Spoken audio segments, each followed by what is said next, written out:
Rahim, sir.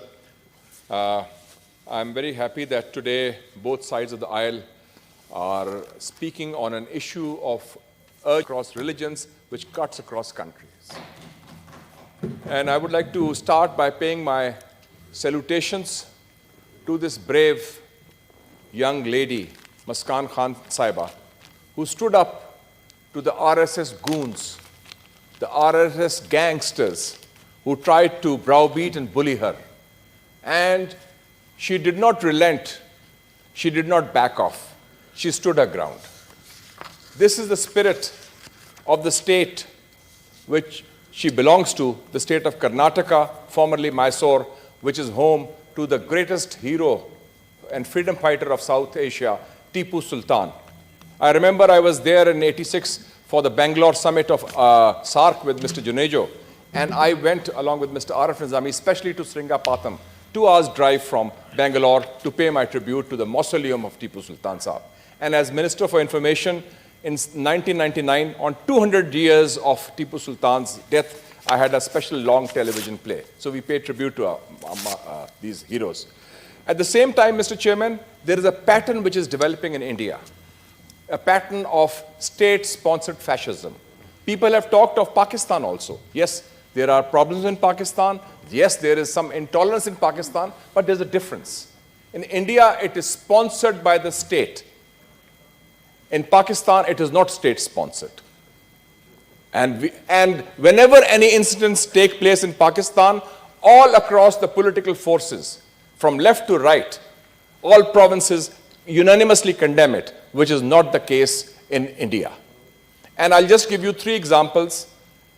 Arundhati Roy, she wrote the article, she said, RSS is the state, and an architecture of fascism is being developed in India. This is an Indian writer saying that.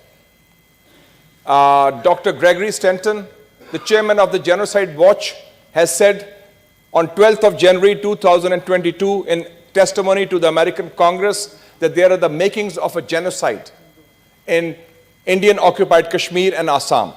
And Noam Chomsky, the top public intellectual of America, has said that Kashmir is being brutalized under Indian military occupation, similar to Palestine.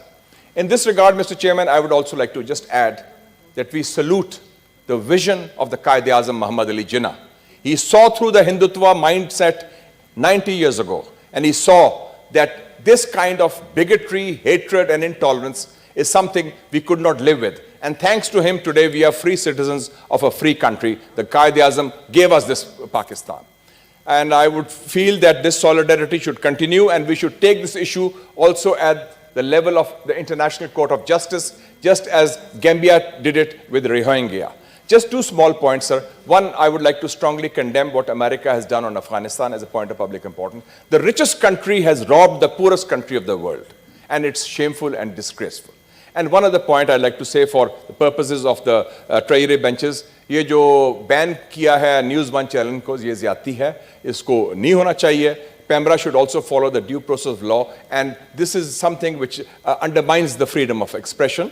अगर कोई कोताही या गलती भी हुई है तो उनसे बात की जाए, but banning an entire channel is, I think, not in the public interest. Thank you very much. Senator Sana Jamali.